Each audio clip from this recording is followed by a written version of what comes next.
recruitment portal is employment.sokotostate.gov.ng. Interested applicants are to take note of the following while filling their forms online. Ensure to have a suitable internet connection. If you are a first-time user, click on Start Application to create an account by registering with a valid email and phone number. If already registered, log in with your credentials to complete or update the application. Complete all mandatory fields carefully, such as biodata. Scan and upload required documents, educational certificates, proof of indigent, birth certificate, national identification number, etc. Picture of the applicant should be taken or snapped at the time of filling the form. Documents should be clear and properly scanned. Submit only one application. Multiple or duplicate submissions may lead to disqualification. The recruitment process is free. Do not pay anyone for the exercise. Shortlisted applicants will be notified through their registered email or via the portal. Any further test or screening will be communicated officially. All applications must be completed between 22nd September and 6th of October 2025. Announcer Barrister Gandhi Umar Muhammad MNI, Secretary Recruitment Committee.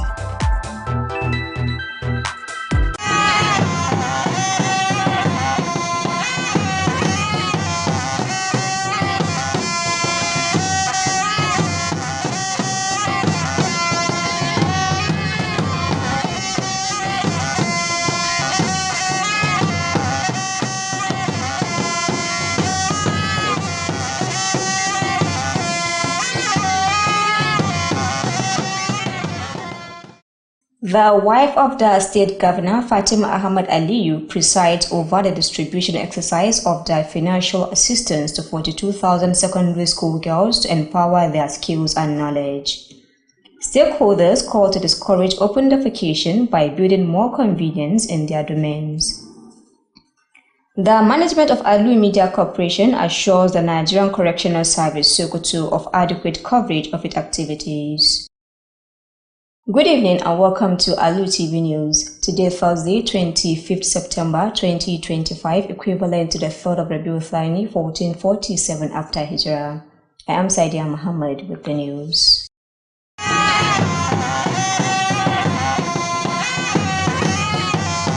The Sokoto state government has supported about 42,000 secondary school girls with financial support in continuation of its efforts to promote girl child education in the state through the Adolescent Girls Initiative for Land and Empowerment program AGIL.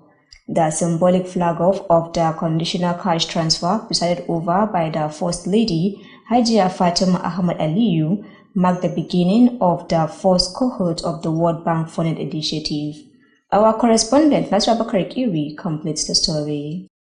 Launched in August last year, AGIL is an intervention program geared towards encouraging school retention and completion among girl children by providing critical infrastructure and other activities to facilitate a conducive learning environment. Flagging up the first phase of the conditional cash transfer to adolescent girls in the state, the wife of the governor, Hajia Fatima Ahmad Aliyu, enjoyed parents and caregivers to use the opportunity to enroll their wards to schools as a way of salvaging their families from abject poverty. This program is a clear testimony of our government's commitment to investing in the future of our children, especially our girls, and to supporting families who strive every day to give their children the gift of education. Hajia Fatima commended Governor Ahmad Aliyu for placing top priority on promoting girl child education and appreciated AGIL and other development partners for the support extended to the program. She argued that when you educate girls, you educate the nation, adding that it is planting a seed of hope that will give birth to priority. In his keynote address, the state AGIL coordinator, Dr. Mansur Isa Buhari, said the program has achieved tremendous success since the inception of the Ahmad Aliyu-led administration. Sokoto is one of the very few states in the country where the project is conducted without any political interference. And this is as a result of the commitment of the governor in ensuring that politics does not play a role in this project. While calling on the beneficiaries to make use of the funds judiciously, he said the project targeted over 200,000 adolescent girls before the end of the initiative. In their separate remarks, the State Commissioner for Basic and Secondary Education, Professor Ahmad Ladan Allah, and representative of the Sultan of Sokoto, Aminu Dan'iyan Sokoto, and Agile National Coordinator Haja Fatima, lauded the Sokoto State government for its continuous support to the project, which surpassed the 18 states captured in the World Bank-supported initiative. Highlight of the event were the performance and presentation by some benefiting students. Each of the beneficiaries received 40,000 naira, which will continue every term for as long as the project exists. Some of the beneficiaries could not hide their joy and appreciation while assuring to make the best use of the facility. Reporting from Government's House Sokoto, I am Nasir Abubakar Kili. Wives of the local government chairman in Sokoto State have convened a sensitization meeting to tackle the issue of the measles and rubella vaccine in their respective domains. The meeting was organized by the Sokoto State Primary Healthcare Development Agency in collaboration with partners in the fight against the deadly diseases in local communities. Nazula Desaini reports. The meeting aimed at introducing the measles rubella vaccine into Nigeria's routine immunization schedule brought together the wife of Sokoto State local government chairman. They were trained on the impact of immunization and strategies required for the successful adoption and acceptance of the routine vaccination among local communities. Speaking to Alu TV News, the executive secretary of the agency, Dr. Alu Tv, assured the participants of their readiness to wage a war against measles, rubella, and other deadly diseases. She called on parents for cooperation, noting that the vaccine will be administered to children from 0 months to under 5 years. She emphasized the power of local government chairmen's wives, highlighting their influence in mobilizing their communities and supporting their husbands to reach targeted populations. Also speaking, Dr. Biliaminu Balaribisi, Power Director of Disease Control and Immunization at the Sokoto State Primary Healthcare Development Agency, stated that Sokoto is among the states in the first phase of introducing the MR vaccine, which is scheduled to commence in October this year. So as you know, we are going to introduce the MR vaccine, that is the measles and rubella vaccine, into the routine immunization schedules in Nigeria. That is, we are going to switch the measles MR campaign. So actually for the preparation, all preparation has been done in the state because it's nationwide campaign. He added that the ultimate goal is to eliminate measles and rubella in the state. The wife of the chairman of Trita local government, Hajia Hadiza Bello Trita, who is also served as the Algon chairperson, expressed her commitment to complement the current administration's effort in strengthening healthcare delivery, which she said was neglected by the previous government. Other speakers include the wives of the local government chairman and the agency's director of sensitization, Dahiru Muhammad Kamaru Gada, who mentioned that this meeting will enable the agency through the wives of the chairman to reach grassroots communities more effectively. Naziru Alajisani, Alu TV News. It has been asserted that curtailing the menace of out-of-school children at Almajiri in Sokoto State requires a collective approach as the number continues to increase. This statement was made during a high-level dialogue on reducing the alarming number of out-of-school children at Almajiri in Sokoto State. Richard Buhari reports that the meeting was held at the auditorium of Sultan Muhammadu Machidu Institute for Quranic and General Studies, Sokoto. His report. The dialogue provided a unique platform for policymakers, traditional and religious leaders, local government chairmen, development partners, civil society groups, and community representatives to deliberate on practical solutions and commit to measurable actions. We know that education is the bedrock of development, and we cannot afford to be behind. And we know that Sokoto will always want to be at the top of things.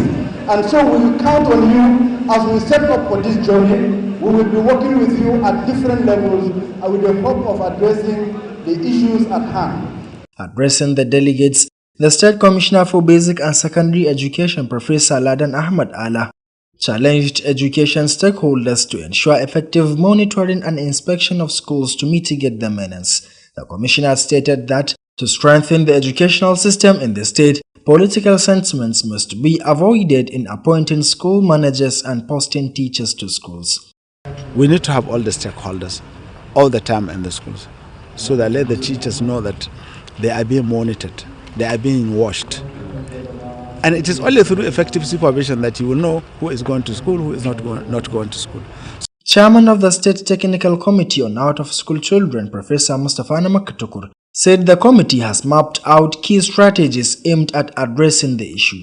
And this committee is working assiduously to see that we avert such anomalies, and at the same time we do everything possible to practically bring back children to schools, inshallah. Also speaking, the chairman of the State Universal Basic Education Board, Umar Nagwari Tambuwal, said the government is doing its best to promote education by ensuring the payment of over 25,000 teachers' salaries and providing education needs in schools. Speaking on behalf of the local government chairman of the state, Barrister Maidao Kajiji, the chairman of Shagari local government area, described the initiative as timely and assured their support to achieve the desired goal. The meeting highlighted the need for collective action to strengthen the education system and ensure that all children have access to quality education. Abdurrashid Wadata Buhari, Alu TV News. Don't forget you're watching Alu TV News, transmitted from Sokoto State, the seat of the Caliphate. You can also watch us on our social media handles at Alu TV YouTube channel, while on our Facebook page you can view us at Alu TV News. You can also download our application on the Play Store by searching Alu TV and watch our previous programs or watch us live while the program is running. The news will continue. In a renewed effort to eradicate open defecation in the region, religious leaders have been urged to intensify community sensitization on the importance of building toilets, pursuing education, and ensuring child immunization. This call was made during a visit by the new UNICEF country representative in Nigeria, Mrs. Wafa Said, who met with religious leaders from Sokoto, Kebbi, and Zamfara State, aimed at promoting child rights and well-being.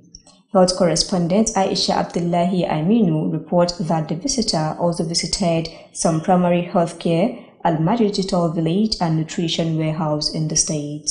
Her report. The visit began at the primary health care centers in Gagi and Rumbukawa, where Mrs. Wafa Said assessed the level of performance by the nurses as well as the record keeping of the beneficiaries who received the support provided to them. Mrs. Wafa Said, the new UNICEF country representative in Nigeria, inspected the laboratory, nursing unit, administrative office, and other departments in both healthcare centers. She later continued her visit to the Al-Majri Digital Village at the Sultan Machido Institute for Quran and General Studies, where she observed the Al-Majri Digital Village for children's learning and training sessions. Mrs. Said expressed her delight at how the children shared their testimonies about the knowledge and skills they had gained so far. Subsequently, she attended a meeting with religious leaders from Sokoto, Kebbi, and Zamfara State on child rights. In her remarks, Mrs. Said reaffirmed UNICEF's commitment to protecting every child, urging the religious leaders to return to their communities and sensitize them on the importance of child protection. And for us as UNICEF, we see our role here is to support, on one hand, to support the government, but also listen to and support the community. And that's why I think the role of the religious leaders is very, very, very important. The Commissioner of Religious Affairs in Kebbi State, Muhammad Sani Aliyu, stressed that maintaining a hygienic environment is essential and in line with religious teachings. He advised religious leaders to uphold societal values and teachings in their advocacy. The discussions focused on promoting child rights by addressing issues such as ending open defecation, renovating schools, and constructing essential facilities like toilets and classrooms to improve the learning environment for children. Health, education, child protection, nutrition, and wash speak directly to values deeply rooted in our religious teachings. Aisha Abdullahi Aminu, Alu TV News.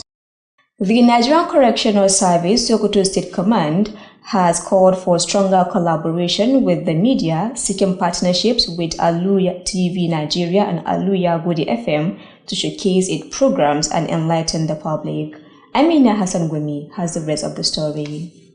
Speaking during a courtesy visit to Alu TV Nigeria and Alu FM, the head of the Command Nigerian Correctional Center, Sokoto, Abubakar Garbas Alhatu commended the two media stations for their commitment to public service journalism.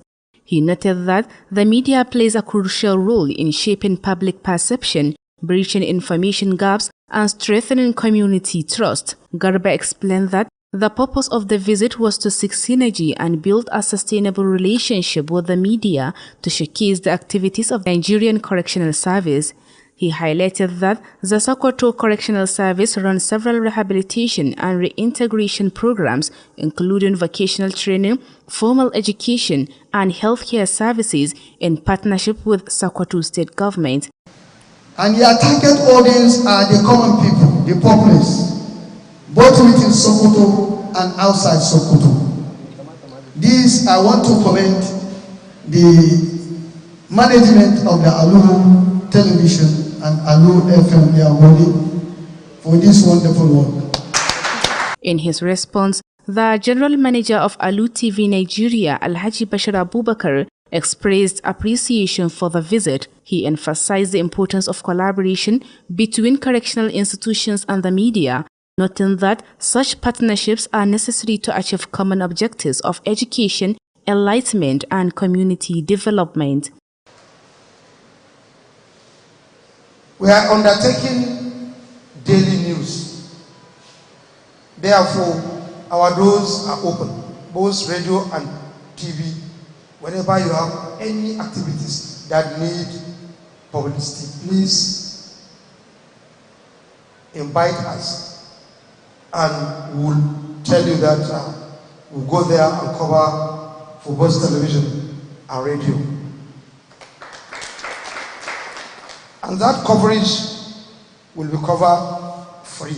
Abubakar pointed out that Alu TV and Alu FM enjoy wide coverage, with Alu TV reaching audience across 55 African countries, as well as grassroots communities in Nigeria, including hard-to-reach areas such as Ilela and Turita for the radio station. Also speaking, the acting general manager of Alu FM, Hayatu Jibodallatu, reaffirmed the station's mission to educate and enlighten society in line with government's policies. He stressed that both Alu and Alu TV Nigeria are committed to disseminating accurate and reliable information to the public. Dallatu assured the Correctional Service of maximum support in promoting its programs and services. That cordial relationship that exists between your command and media stations continue to uphold. The visit marks a significant step towards strengthening collaboration between state institutions and the media in the promotion of social reform, rehabilitation, and public awareness. Amina Hassan Gumi reporting for Alu TV News. Students and general public have been charged with maintaining a healthy environment through tree planting for fresh air, engaging exercise, and preserving a conducive atmosphere in schools and homes. This call was made during the commemoration of World Lungs Day held at Bua Cement School, Sokoto, and Nagarta College, Sokoto. Our reporter Ibrahim Ahmed Aikan Allah has the rest of the story. Delivering his speech during the program, Dr. Isa Musa Wasagu, a consultant at the Internal Medicine Department of Usman Danfodiyo University Teaching Hospital, Udut Sokoto, explained the wisdom behind organizing the event. He further sensitized students of Buasman Secondary School, Sokoto, and Nagarta College, Sokoto, on the need to safeguard their lungs, highlighting tree planting as a vital step toward climate preservation. Today is World Lung Day. Every 25th of September is earmarked to be celebrated as World Lung Day. I guess we all know our lungs, right? We all know lungs. You know what is lung? Oh, that's great.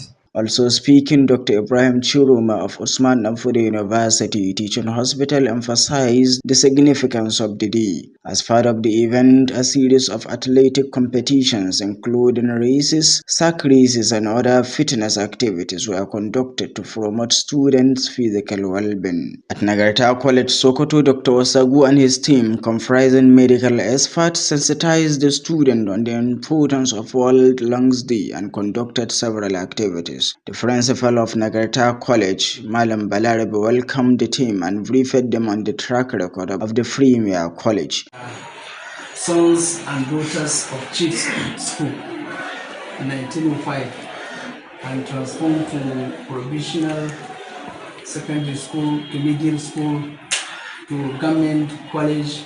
Other speakers at the event included Dr. Muzammil Lawal Baidoki of Usman Danfodio University Teaching Hospital, Sokoto, and Abubakar Bello from the Sokoto State Ministry of Environment. Trees were also planted as a symbol of a health environment, and prizes were presented to students who excelled in various competitions. This particular event, it is a grant from a Healthy Lung for Life grant from European Lung Foundation and European Respiratory Society to celebrate the Breathe, Move and Act event, which is a holistic approach for secondary schools in Sokoto to support them to campaign for breathing clean air, engaging in exercise and climate responsible climate change activities.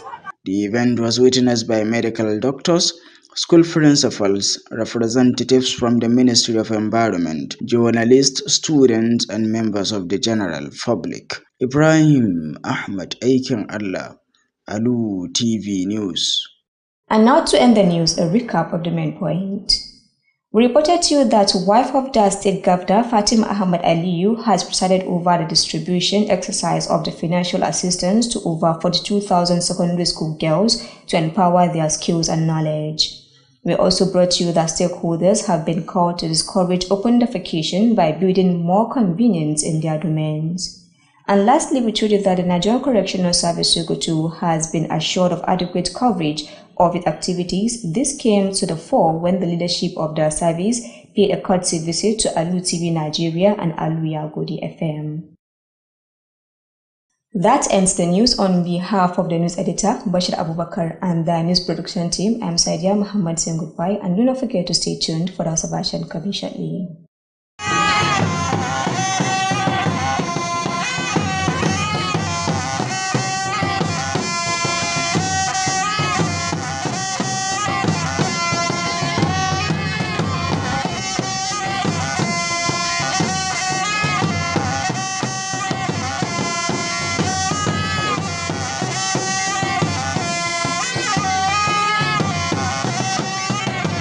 These are exciting times for broadcasting in Africa. The National Broadcasting Commission is set to host the 14th Biennial Conference and Exhibition of African Broadcasters, Africast 2025 in Lagos, Nigeria. Participants will experience a week of world-class expositions showcasing the very best in creativity, innovation, and cutting-edge broadcasting technological advancement and trends in the global broadcast media ecosystem. Theme: Navigating the Digital Surge, Building a Resilient Africa Media Ecosystem for the Future. Date: Monday, October 20th to Friday, October 24th, 2025. Venue: Balmoral Convention Center, Sheraton, Ikeja, Lagos, Nigeria. Time: 9 a.m. to 5 p.m. daily. Visit www.africastexpo.com or email info@nbc.gov.ng. NBC, your right to quality broadcasting. Announcer, Management.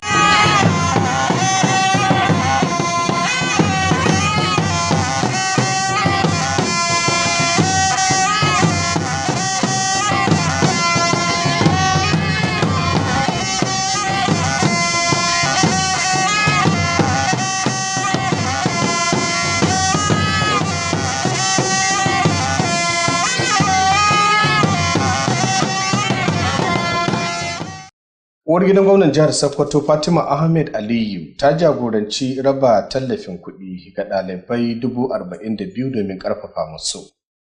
An buƙaci al'umma da su ƙarfafa wajen ganin an shawo kan matsalar bahaya a bainar jama'a. Hukumar yada labarai ta gidan talabijin na Alu TV da kuma Alu FM sun bayar da tabbaci ga hukumar gyara halinka ta ƙasa domin tabbatar da ganin suna yada labaransu kamar yadda ya kamata. Jama'a assalamu alaikum, barkanmu da kasancewa da ku a labaran gidan talabijin na Alu TV. Yau Alhamis 25 ga watan tara shekara ta 2025 wadda ta daidai da 3 ga watan Rabi'u Thani shekara 1447 bayan hijirar fiyayyen halitta Annabi Muhammadu sallallahu alaihi wasallam daga Makka zuwa Madina. Sunana Hayatu Jibo Dallatu.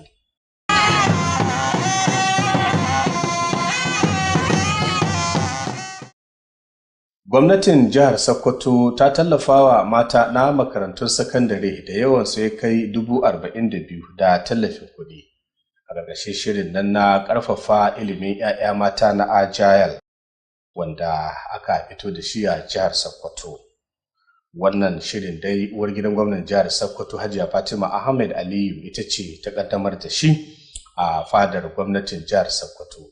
Da zumar ganin an tallafa musu ta yadda za su kasance masu dogaro da kai. Wakilinmu Nasir Abubakar Kiri ya haɗa mana wannan rahoto.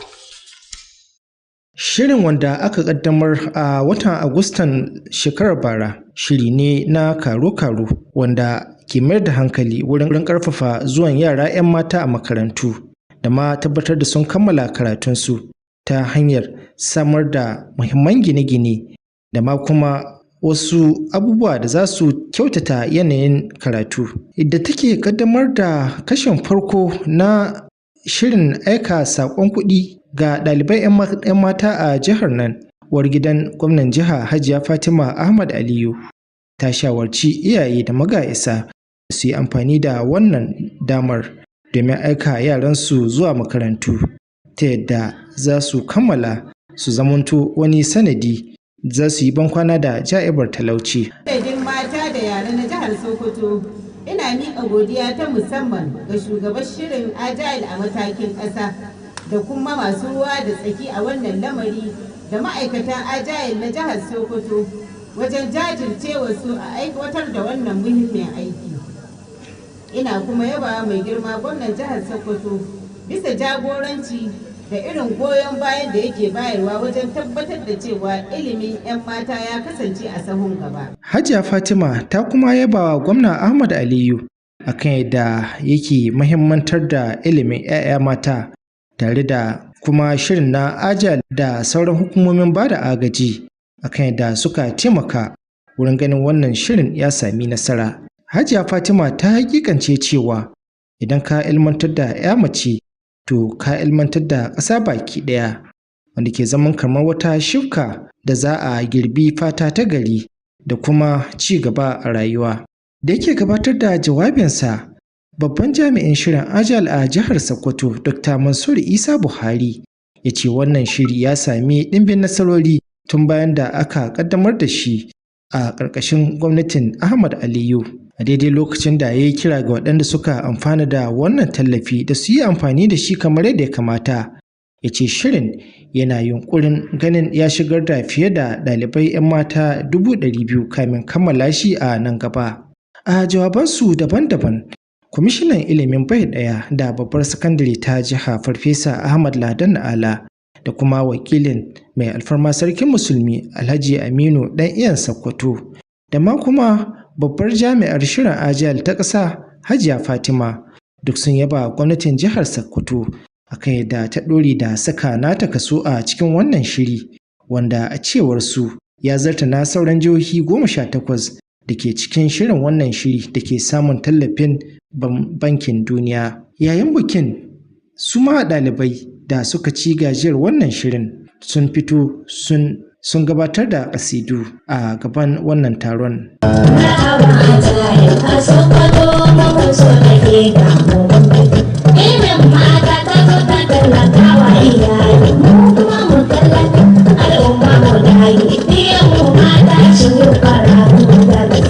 Kowace ɗaya daga cikin ɗalibar da ta amfana da wannan shirin za ta sami kuɗi naira 40,000 wanda za a ɗore da bayar da su bayan kowane wata 3 har zuwa ƙarshen wannan shiri da ake gudanarwa a jihar nan.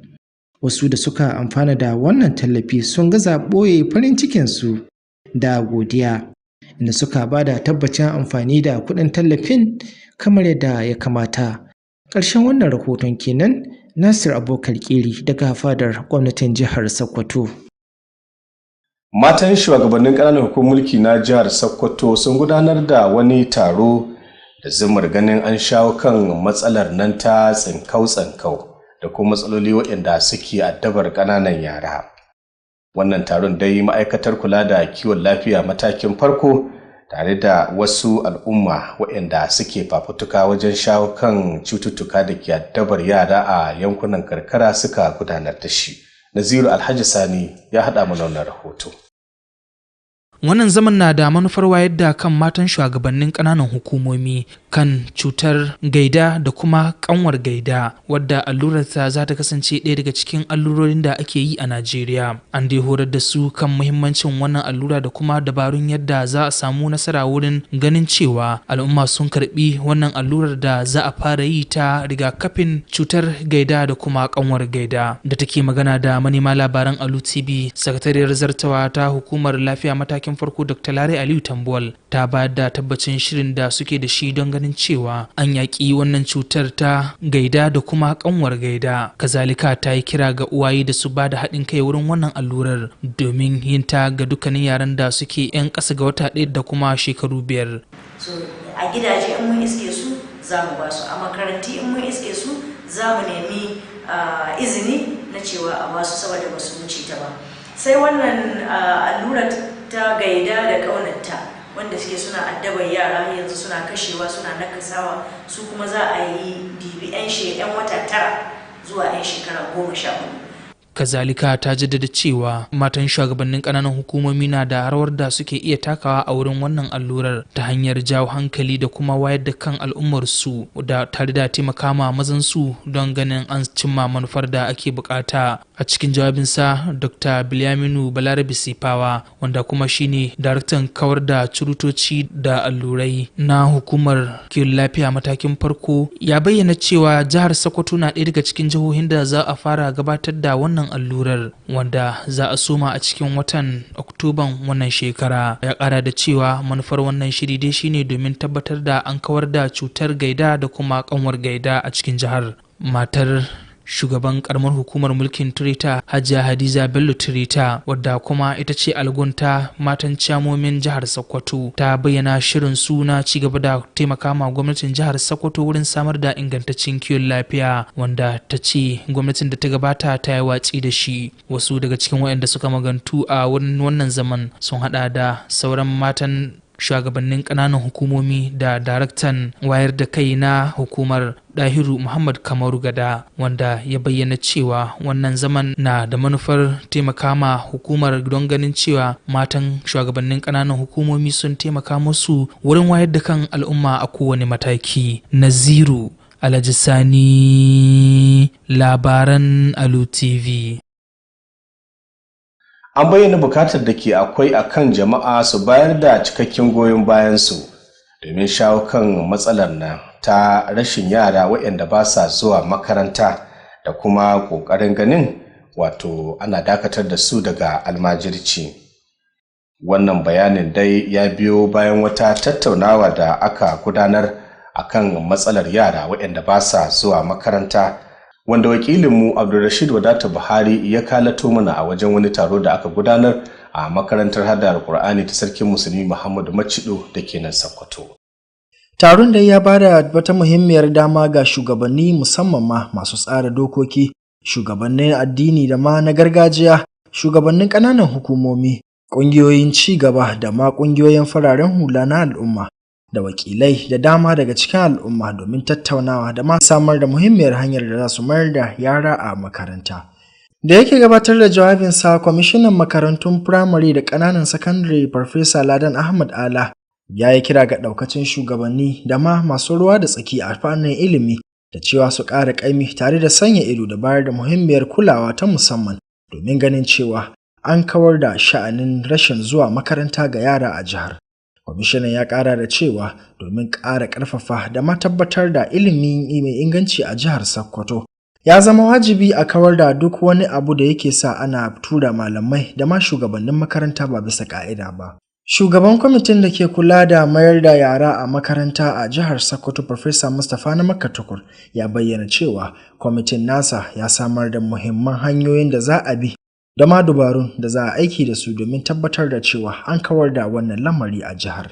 To shine tare da taimakawa mai girma gwamnatin jihar Sokoto an kaddamar da wannan kwamiti, sannan kuma kwamitin insha Allah ya ci gaba da aikin shi, kuma za mu je ƙananan hukumar mulki mu ci gaba da aikin da muke yi na mafin da kuma tabbatar da an maida yaran makaranta da iko Allah.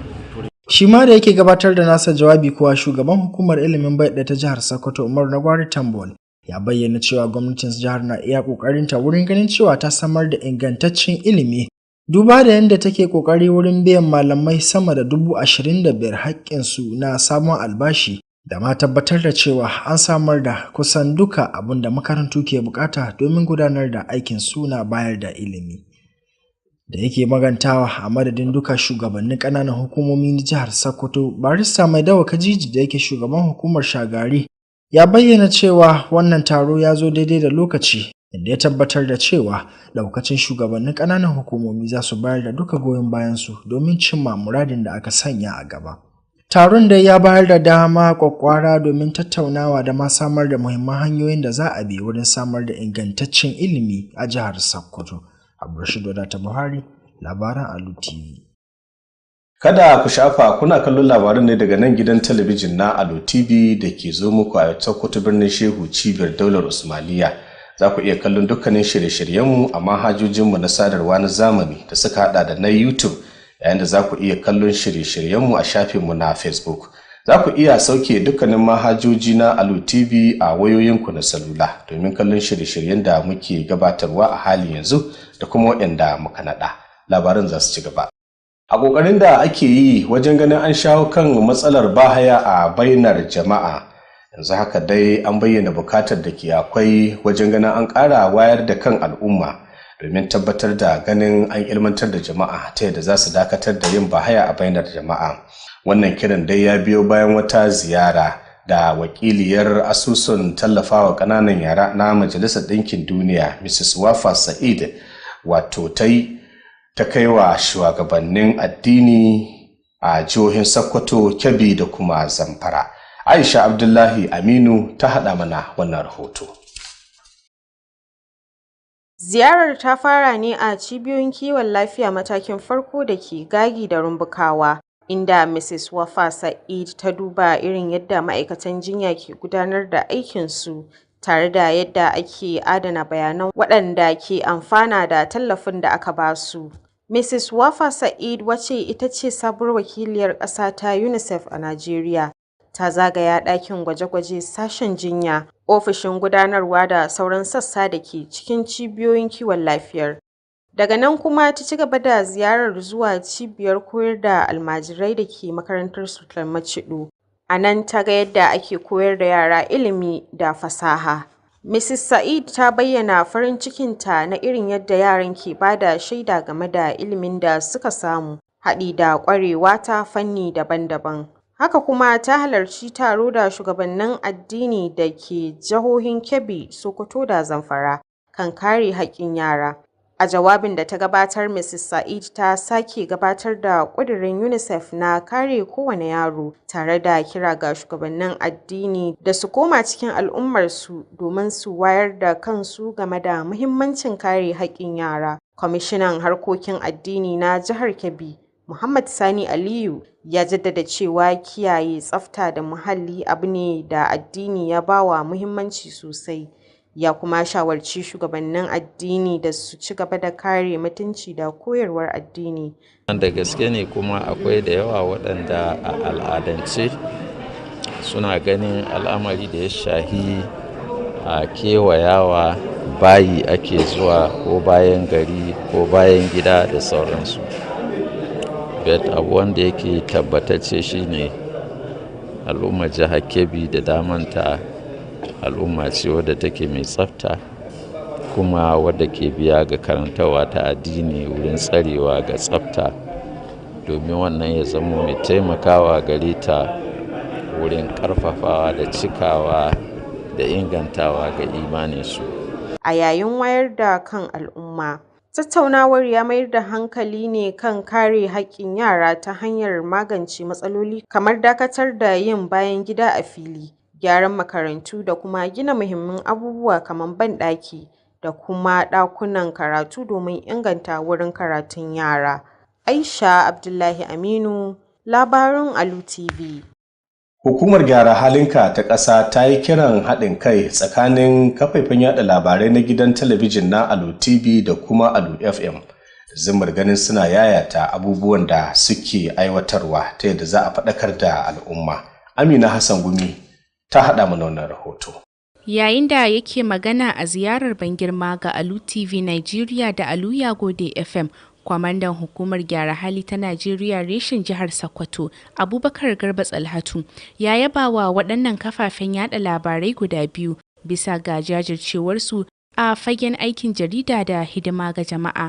Ya ce kafafen yada labarai suna taka rawar gani wajen gyara tunanin jama'a da kuma ƙarfafa yardar al'umma. Garba ya bayyana cewa manufar wannan ziyarar ita ce domin neman haɗin kai. Zo ziyara ne saboda madafan aiki, kuma in ƙara haɗa danƙon zumunta tsakanin na game da yanayin aiki, wanda kun san cewa ainihin kafafen watsa labarai na da muhimmanci gare mu, wanda yake suna iya taimakawa wajen ilmantar da jama'a da sanar da su game da wasu aikace-aikace na yanayin ma'aikatanmu. Da kuma gina alaƙa mai ɗorewa da kafafen yada labarai domin nuna wa jama'a ayyukan hukumar gyara hali ta Najeriya. Ya ji da cewa hukumar gyara hali ta Sokoto tana gudanar da shirye-shiryen gyara halaye da mayar da mutane cikin al'umma, ciki har da koyon sana'o'i, ilimin boko da kuma kiwon lafiya, tare da haɗin gwiwa da gwamnatin jihar Sokoto. A nasa jawabin, babban manajan gidan talabijin na Alu TV Nigeria, Alhaji Bashir Abubakar, ya gode bisa wannan ziyarar. Ya ƙara da cewa haɗin kai tsakanin hukumomin gyara hali da kafafen yada labarai abu ne mai kyau. Ya ƙara da cewa haɗin kai tsakanin hukumomin gyara hali da kafafen yada labarai abu ne mai matuƙar muhimmanci domin cimma manufar ilmantarwa, faɗakarwa da kuma ci gaban al'umma. Abubakar ya bayyana cewa Alu TV da Alu Yagode FM suna da ɗimbin mabiya, inda Alu TV ke yada shirye-shiryenta a ƙasashe 55 na Afirka, yayin da gidan rediyon ke isar da saƙuna a cikin jama'a. Hukumar gyara halinka tana cikin hukumomi na gwamnatin tarayya da take buƙatar irin waɗannan ayyuka namu domin yayatawa da sanar da al'umma irin ayyukan da suke. Saboda haka mun ba su tabbacin cewa mu shirye muke, ƙofar mu buɗe take, mu ba da namu gudunmuwa ganin cewa duk da suke da waɗansu ayyuka da suke bukata a sanar da al'umma, to su gaya mana domin aiko domin a ɗauka al'umma su ga abubuwan da suke. Har ma da wuraren da ake da wuya a isa kamar Illela da Turita. Shi ma a nasa jawabi, babban manajan riko na Alu Yagode FM Hayatu Jibu Dallatu ya tabbatar da manufar gidan rediyo wajen ilmantarwa da faɗakar da al'umma bisa manufofin gwamnati. Ya jaddada cewa Alu Yagode FM da Alu TV Nigeria sun ƙudiri aniyar yaɗa sahihan labarai da ingantattun bayanai ga jama'a. Dallatu ya tabbatarwa hukumar gyara hali cikakken goyon baya wajen tallata shirye-shirye da ayyukanta. Ba shakka hukumar gyara halinka ta ƙasa tana iyakacin ƙoƙari wajen ganin ana kulawa da 'yan zaman hursuna. Wannan kula da ake yi da su, cikin bayanin da shi shugaban nasu ya yi, akwai horo da ake bayarwa gare su, ba wai su zo su zauna ɗaya a cikin wannan gidan ba.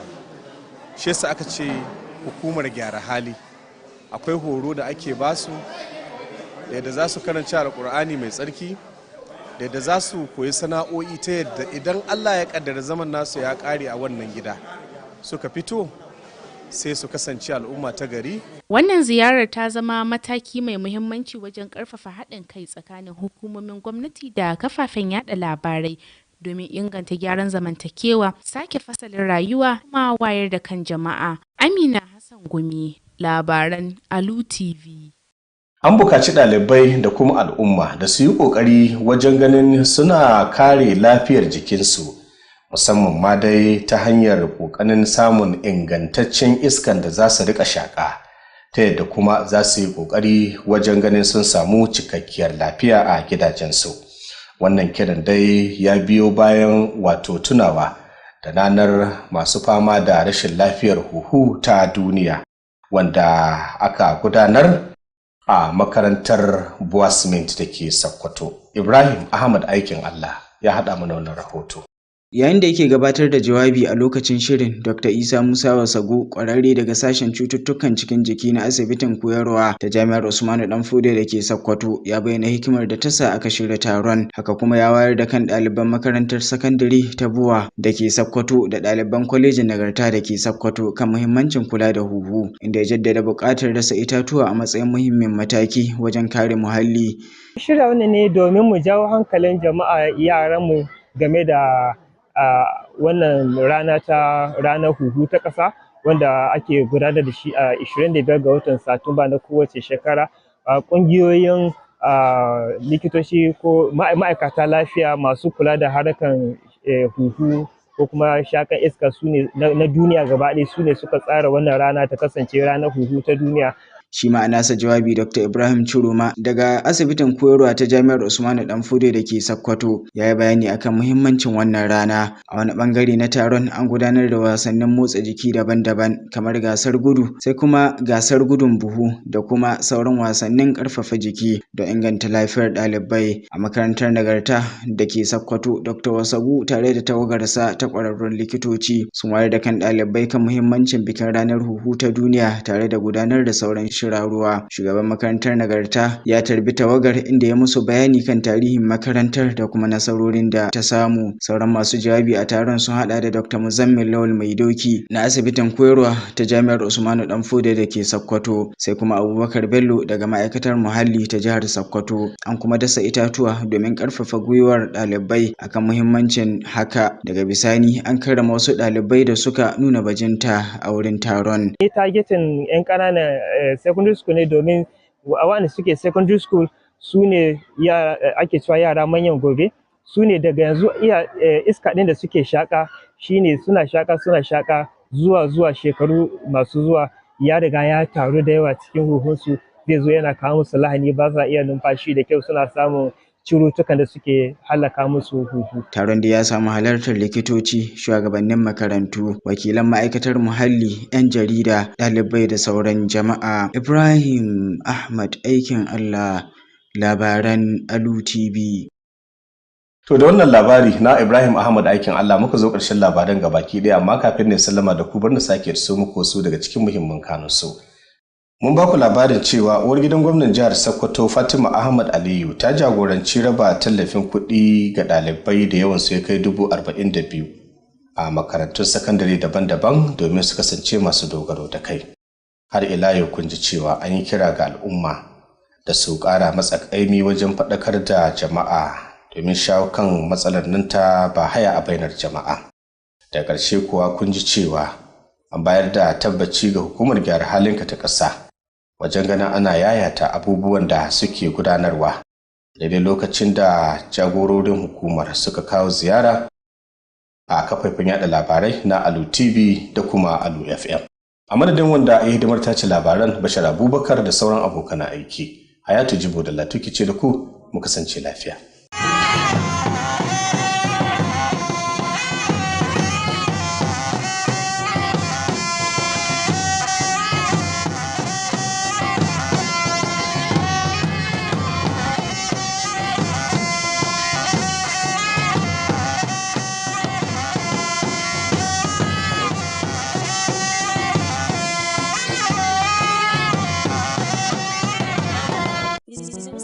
نصر من الله الله ga Ahmadu sakon Abakar Asad dan ba alu na gwamna and the Federal Capital Territory excluding